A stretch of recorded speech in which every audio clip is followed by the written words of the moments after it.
Mallory awoke one morning ready to start a new book, which was going to turn out, not at all, how she expected. I am starting this little reading vlog at my parents' house. I'm gonna read Fleishman is in Trouble. I don't know much about it. I just know that it's about a 40-year-old dude who's divorced and his dating life.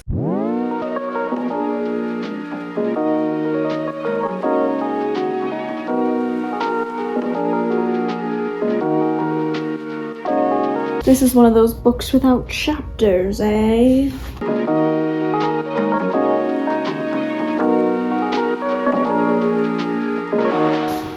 This is interesting. I'm not sure who is telling this story because we're on page 12 and it's like told from a third-person perspective, but all of a sudden we hear a me. So now it's told from a first-person perspective. It says, he thought about calling me or Seth. We don't know who me is. That's pretty interesting. So far, this book is very sexual, but not in a steamy way. We're just talking about like all these people in their mid-40s who want to have sex. I don't think it's gonna be like a romance, but there may be sex scenes, but I feel like it'll be less steamy and more realistic. You know, like I feel like there will be awkward sex and interesting sex, and we'll see. Toby hadn't dreamed of great and transcendent things for his marriage. He'd had parents, he wasn't an idiot. He just wanted regular silly things in life, like stability and emotional support and a low-grade contentedness. Why couldn't he just have regular silly things? His former intern, Sari, posted a picture of herself bowling at a school fundraiser with her husband. She'd apparently gotten 3 strikes. What a night, she'd written. Toby had stared at it with the overwhelming desire to write, enjoy this for now, or all desire is death. It was best to stay off Facebook.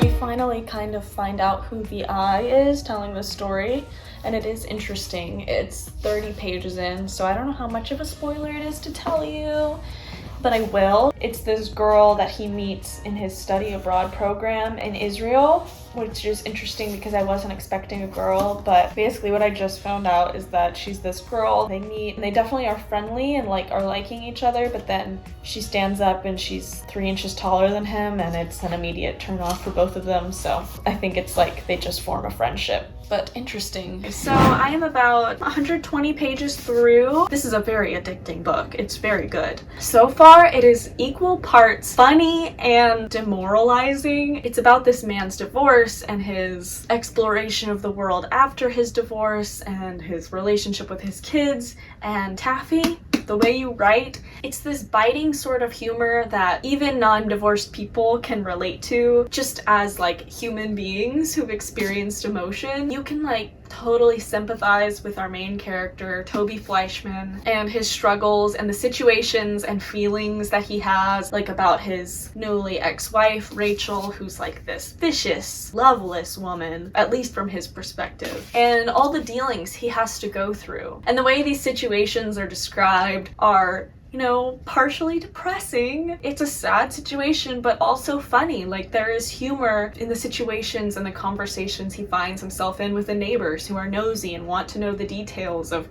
his divorce. And it's enjoyable to read about, like the human experience. And all the new women he is meeting online, like there's so much oddity and quirkiness in those people and like that situation. And it's just fun to explore, you know, like the underbelly of humanity behind all these businesswomen and businessmen. We're all just humans looking for love and lust, and it's introspective on like what's going on beneath the surface and the top layer quirkiness of just social interaction. And then on top of all that, there is something kind of unexpected. There's a little bit of a mystery in this book, or at least it's a mystery so far, and I wasn't expecting that. I was expecting it to just be very like straightforward fiction, I guess. I won't say what it is, but there is something that has happened that makes me want to keep reading to find out what has happened. And so this book is very addicting so far.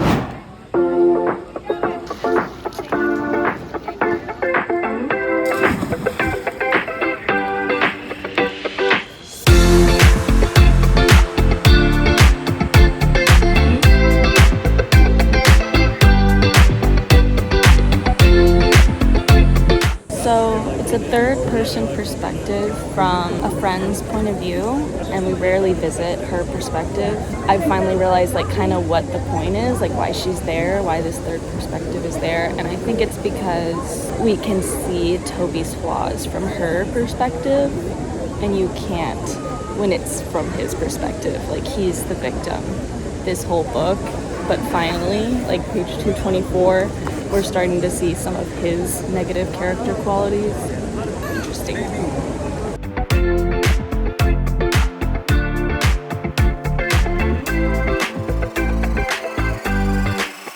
This book is so mysterious for not being a mystery novel. I am addicted. I just got to part 3. This book is so good. I have to find out what happens. Things are going pretty well. I feel like there's gonna be a big crash. I feel like Toby is painted as a victim throughout this book, and I think from Toby's perspective, he is the victim, but it's leading up to something. The tension is rising. The victimhood is mounting, and I think that this bubble of victimhood will burst. And I think that something is gonna come out. Something is gonna happen in the end here.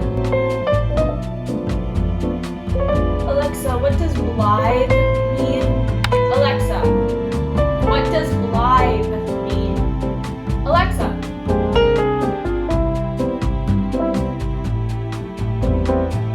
This book is deep. We're finally getting the other perspective, not Toby's perspective. And it's like, oh man, relationships are so complicated. This really can capture like how two people can have good intentions and want good things and love each other or try to love each other the best they can and just fail so miserably. Kind of depressing. Man. These people need Jesus. They do. They really do. Oh, man. This is so sad. God. People. Being a person is just... This book just makes you... Oh, man. I just feel so... It really gets pretty depressing here at the end.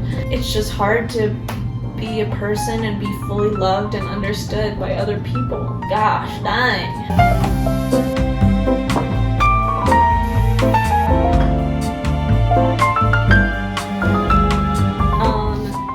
This book was so intriguing. It was so much more than I expected. Just the writing was really incredible in my opinion. The thoughts, the emotions, everything was just so thought-provoking. She talked about womanhood a lot. I don't think I necessarily agreed with everything that she concluded, but I do think that it was thought-provoking. I enjoyed thinking about everything that she said. You know, I think a lot of this story is so steeped in New York culture, and I don't know if the author knows this, but like a lot of it was like what she felt like was a universal human experience or a universal experience as like a woman, but I don't know if I would agree. I think that a lot of it is like a New York experience, but still relevant, not completely irrelevant, still relevant. Just, I think heightened because of the setting. Half of what these characters talk and think about is their work. And I don't know if that is true about the rest of America. Maybe it is. There's like a certain sense of competition that people in this story have with their neighbors and who has the nicest penthouse and like prep school things, you know? Oh, and who's going to the Hamptons. I had a boss once that lived in New York. He was remote and he worked and lived and stayed in New York.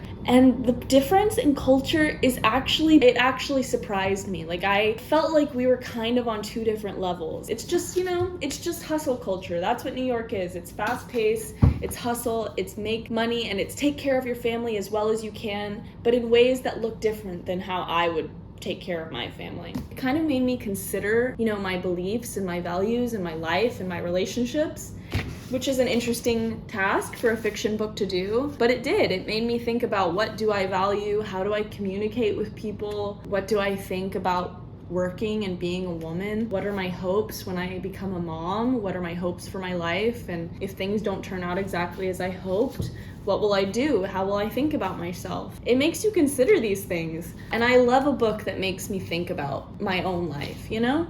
I love a book that does that. I can't wait to watch the series. The more I sit and think on it, the more of a transformative experience that was to read that book. This is the spoiler section right here. If it hasn't already been a spoiler section, this is it. The way Taffy turned the story on its head, and it is such a, I hate to say this word, feminist anthem.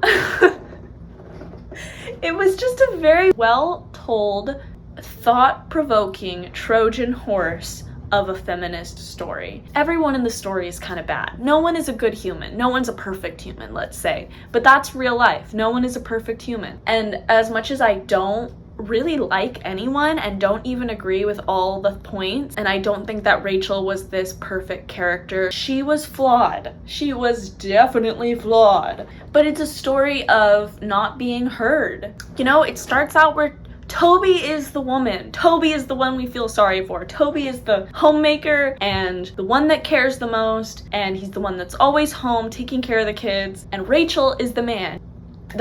She's the one out making money, thinking her job is more important, caring more about social status than she cares about her family, not putting in the time, not appreciating Toby for what he does at home. That is the untold story of housewives of America. And then Libby is also this foil to Rachel as the woman who became a housewife, and then is still not getting what she needs and what she wants out of life. And then Rachel, you think that she's this vicious, evil woman, but it turns out she was all along just another underappreciated woman. And if she had been the man and Toby had been the woman, we would have never seen the other side, where even though Rachel is the man, she's still the woman. She's still the underappreciated one. If she was a man, we wouldn't have thought of her ambition and her viciousness as negative qualities. We would have kind of thought of them as just manly qualities. And the Trojan horse, it worked. They got in. The gates were wide open. I let them right in. I thought in the beginning it was interesting that this was being told from a man's perspective, this role of victimhood. And I thought that that was the twist. And that was kind of what was interesting about it. That's what kind of legitimized it, which is part of what Taffy was doing. But then there was the second layer of the twist, that Rachel, in the end, was still the underappreciated one. Anyways, this story took me on a ride. It really did. And I want to commend Taffy. Sorry, I'm not calling you by your last name. That is probably not very feminist of me, but I like your first name. And that's it. That's really it.